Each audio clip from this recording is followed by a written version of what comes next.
Good morning, everyone, ladies and gentlemen, friends and colleagues. Welcome to this UEG webinar, Navigating the Future with the UEG Equality and Diversity Plan. My name is Professor Rina Sidhu. I'm a gastroenterologist from Sheffield in the United Kingdom, and I'm a member of the NSC and UEG Research Committee. With me, I'm delighted to introduce my two expert speakers. And to my left, I have Nacho Catalancera from Norway. And I also have Irene Esposito, who's a gastroenterologist in Germany. Welcome, both of you. I hope the next 30 minutes will be an interesting dialogue, discussion, and a little bit of a debate as well. Welcome, both of you. So let's start the webinar. So Irene, first question to you. Equality and diversity is a very hot topic for many organizations, commercial organizations like HSBC, to organizations like the UEG. Can you tell me why, in your opinion, you think is important, particularly for research, science, and education? Yes, thank you very much for this very important question. Actually, the answer is quite complex, can be on very different levels. We can maybe say it like this. So if we want to reach diversity, we need equal opportunities, so equality and inclusion.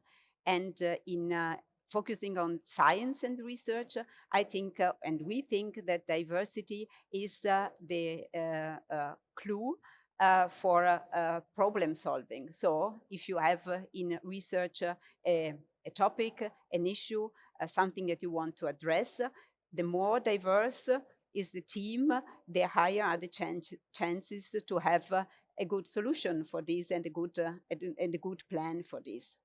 If you want to put it on a very concrete scientific level, for example, planning a clinical trial or any kind of study, it is important to have to address diversity, because if you include different sexes, but also gender identities and ethnicities and cultures, your results are going to be more valid compared if you only address a small group or only a specific group. And there are many examples of these in medicine and also in gastroenterology.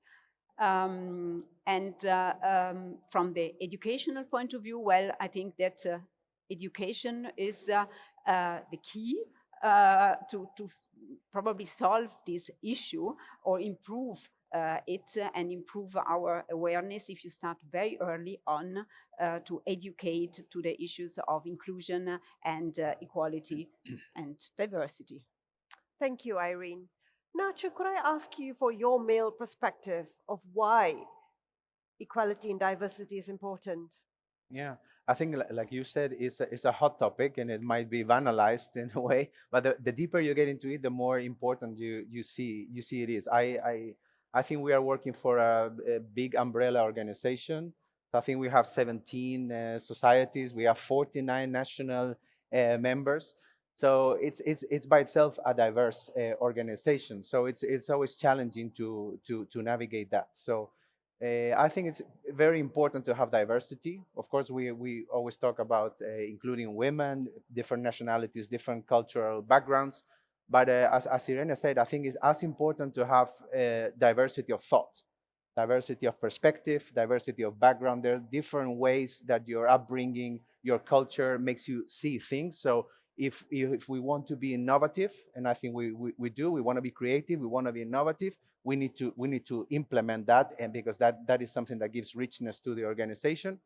And maybe also we want to be a welcoming organization. So this has to be a place where people, there are lots of volunteers here, so we want people to feel safe, we want people to be comfortable, and we want the minorities to be heard. So because that makes UEG special and welcoming, and I think that's also in the core values of UEG, and I think it's important too.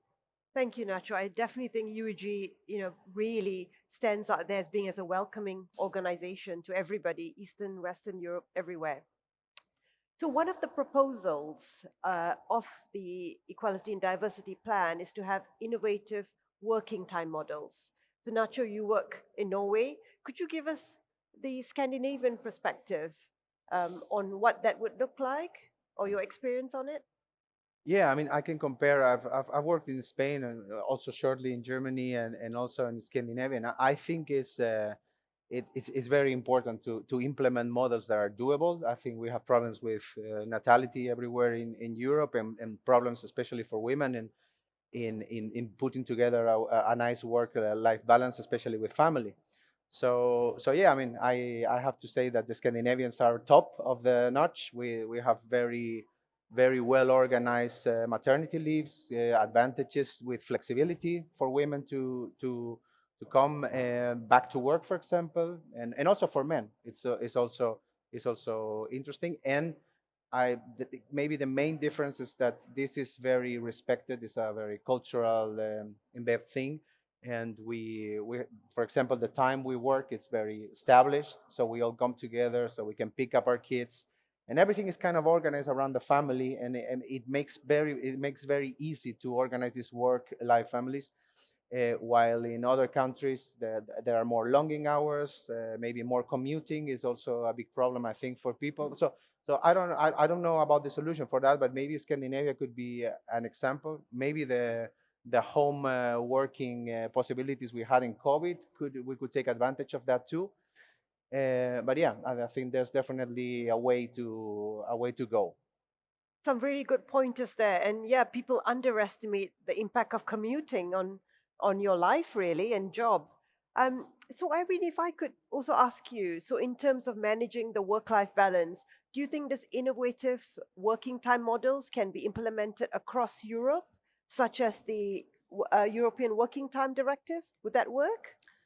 Well, I think that this is also a difficult topic because this directive is very important, setting some limit for the working hours, and ideally it should be like this. The real situation, and I'm referring especially to academic, is a little bit a different one, because if you are in academic and in medicine, we have these three pillars, which are patient care, teaching, and research. And if you want to do all of this in the same day, well, 8 hours might not be enough. So one possibility would be to have more people so that you can a little bit distribute teaching, for example, and those doing research and patient care. But then, of course, there are other difficulties which are from the economic point of view. So you don't get more people, co-workers. This is an important point. So I think it is meanwhile almost mandatory that we think about different models, home office where it's possible, and more flexibility, so that we make the position also in academic more attractive to maintain the so-called work-life balance. Yeah, I think definitely juggling all those balls, flexibility is really important. So Irene, another one of the plans had been to introduce anti-bias and awareness training within UEG committees. Can you just explain for all the general UEG members, what does that mean? What does that look like? What is anti-bias training? Well, as Nacho said, UEG is already a very welcoming society and is very advanced. UEG started very early with an END plan, which is now written. So we try to formulate this, but many measures are already ongoing. So what we try to do with this plan is to even more increase the awareness about this topic. So the more we know about it, the more we talk about it, then we make people aware. And I think this is one of the key to implement it then. So to have it, to practicing it, and this is very important. So this is what we want to do: increase awareness through also these. Now we have some written statement. They are circulating in all the boards and all the committees of the UEG, and so that people can see how much is already implemented and what they can do more to achieve our goals. This is more or less the philosophy behind it. And could you give us a few examples of anti-bias training? Well, anti-bias, so training is a strong word, because you mean you want to teach somebody to do something. It is, let's say, for example, let's say like this: this is the direct consequence if you think inclusive and diverse. For example, I worked some years in the scientific committee planning this meeting, planning the week, and there is always a lot of attention where you plan session, that you have people from different countries, that you have young and old, let's say like this, and you have men and women, and this is already, a good training, let's say like this. Yeah, no, if I can add something, I think the problem with bias is that most of the time are unconscious. Yeah. So one of the good things of making these plans and making it explicit and put it in words and try to look for indicators. So what's the percentage of youngsters that are with us, percentage of women, the different locations where people come from, why are people not coming or not participating for this or the other peripheral country, is that it makes you aware. So one of the most important things I think of this plan is awareness first. Yeah. So to be aware that you have bias and every organization has it, and then try to correct it and to implement it. But I think the first thing is just to point it out, that we have to look at what we are doing. We have to have indicators and see what we're doing and see what we can do better. Otherwise, it's difficult to get better. Thank you. That really helps to define what that means. So one of the things that UEG does really well is offers grants, fellowships, and awards. And all of these are very prestigious, and lots of people apply for it. What do you think the UEG is doing well currently, and what should the UEG do more to ensure that the awards of all of these grants and awards underpin the EDI philosophy? Yeah. I think we are doing several things well already. At least we are looking at what are the criteria, which countries are getting it. If there's more women, for example, we were commenting now recently that we have a lack of women applying for the research grants and the research prizes we have. That's, for example, something we need to work on. We are already helping people from lower income countries to come to UEG through this international scholarship, for example. But there's a lot we have to do better. For example, we need to work with the national societies and try to get feedback on. There are many countries here that are playing a major role in UEG, but we have there's a lot of things in the periphery, so we need to have feedback on how we can do better, how we can implement it better. But it's difficult because we are looking for excellence. Yes. And research specifically is a very winner takes it all situation, where the more you publish, the more grants you get, and the higher impact you have. So it's difficult. So how to navigate that is something we have to work on. And I think this, for example, the national prizes we are doing, work nationally and then try to identify talent and include it. It's key. So yeah, we still a lot to do, but I think we are already implementing and checking on who gets the grants, from which country, what's the gender balance, and this is already happening, and makes us, this feedback makes us aware and makes us move things around. I think one of the benefits that and the things to really commend on is the UEG Rising Star allows extra years for females who then take time off for motherhood. Exactly. Do you think that should be encouraged more in other fellowships and awards as well? I think so. I think specifically in research, maternity pays a toll, because if you're going to be evaluated by the number of publications and by time, you are always going to lay back if you have 2 or 3 kids, no matter how you see it. So there has to be a correction factor if we want to have a healthy society with healthy families. Yes, correct. So Irene, if I could ask you next. So mentoring is really important, and many people go towards mentoring for a number of reasons. It might be to have a career transition or embark in a role that they've not ventured on before, such as leadership, academia, or research. Do you think there is any benefit in pairing mentors from high income countries to mentees from low income countries to encourage more young researchers? What is your view on that? Well, first of all, I would like to just make some general comment about mentoring from my personal point of view. I've never been a mentee. Because I didn't know that there was probably there was not actually I don't know, but I've been a mentor, and this is a very positive experience for me as a mentor. So I learned a lot by talking to these younger colleagues of different disciplines and to see their ideas, their plans. So I support mentoring, and I'm in some mentoring program in my university in general.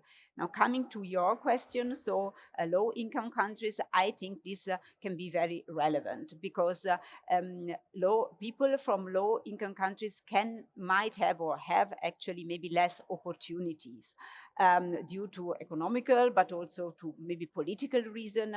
So to get aware of the possibilities they have, for example, in UEG through grants and to all the really possibilities that this society offers and also other than society is very important because then they might maybe for some time go somewhere else to achieve their goals. As Nacho said, the winner take it all. So maybe to become the winner, and then eventually some of them will go back, and then maybe they have the chance also to change something in their countries. So I think this is a very important aspect of mentoring, this exchange, let's say like this.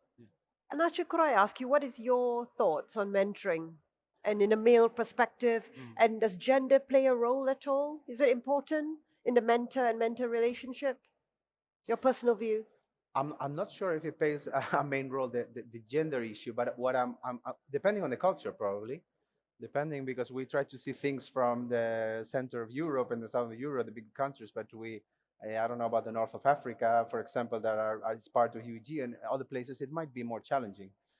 Anyway, I think that mentoring is key, and I think this there's a lot of talent that is not seen, is under the radar, and it's our job as an organization, if you really want to be inclusive, to identify that locally and Yeah. then promote and give them opportunities both to work here, to have experience, to do networking, and if possible, to get good mentoring, because I think these people need spring tables. Yes. So people that can raise, they need to gain visibility, and they need to show what they can do. Otherwise, it's very difficult to advance. So we should encourage that, and we are looking at ways to do it, like the mentorship program or even the career development program of the young GI is already a step to get in touch with the youngsters. My UEG associates could be also a way to do it virtually and get closer to what's happening here. So there are ways, but yeah, definitely we should do work into that. Yeah. I think, UG is doing a lot in mentoring already. I think one aspect that's probably not enough females is within the field of endoscopy. I'm a female small bowel endoscopist myself, and I'm trying to encourage other females that endoscopy is not only for males. Yeah. But yeah, probably more work can be done there. Yeah. So Irene, many organizations have for senior leadership roles on inclusivity training, and how do you be inclusive every day, everywhere in your life? Do you think that has got benefit? Should we do that within the UEG? And what does that actually mean? Yeah, as I said before, talking about training people is a little bit hard, word, because you need to be trained on something that you don't do in an appropriate way. So I think the way we chose in UG is a very good approach. The END group is a diverse group, so we are men, women, different countries, different experience. Nacho is from Spain and works in Norway. I'm Italian and I work in Germany, and we have different disciplines. So we also put in this plan our experience, let's say like this. We did the research, of course, on the topic, and we put our experience. Now we try with this to increase the awareness, and I think that we should um, maybe wait for the result before we talk about doing some training program. So I think that by already reading this plan and making their thoughts, people will think, should think how, for example, their group are, how they live diversity in their everyday life at work. This is what I mean. So are they enough diverse enough? Yeah. Are they implementing this? And then maybe this is the starting point. So I would now start with a training program. I will try to go through our plan, which is also attached somehow to the strategic plan for the next 4 years, and then we will have indicators that tell us if we have done a good job or if we need a further step. This is my personal opinion on this. And then my last question. So, with all the UEG committees, how do we recruit and retain staff within the committees and underpinning the EDI strategy? How do we get, for example, a more gender balance with all the committees that's within the UEG? Should there be a split male, female for all the committees? This is what we are trying to actually. So with this is the plan for the awareness, so that we try to be as diverse as possible in all the committees, but these are already in there. So I think we are starting on a very good platform, let's say like this. So we are doing it. We haven't, let's say, achieved the goal. So Yes. women are still underrepresented, and other groups as well, one has to say, because it's not only about women. So we have to get into there. Yes, as Nacho said, with all these opportunities, we have to try, and we are doing some really concrete stuff and measures to implement this. I think it might be worth mentioning that also part of the strong points of the Equality and Diversity Task Force is that it's a transversal team. So we work on different committees. I'm from the education committee, for example. We try to cover everything, so we get information from everyone. So we try. That's because it's a big organization. So that's a way to get information from all committees and try to implement it there. So that was also a strong point of the E&D task force. It's one possible way to increase awareness in all committees. I think the UG is doing great work compared to other many national societies worldwide, where the split is completely uneven. So I think UG is in the forefront, and this equality and diversity plan has got very high strengths and ambitions. So I think it's really good work. I think that will probably conclude all my questions for both of you, expert speakers.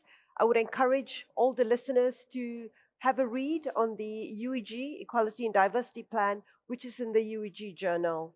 And a huge thank you to Nacho and Irene for your time and making this a very interesting dialogue. Thank you very much. Thank you Thank very you. much.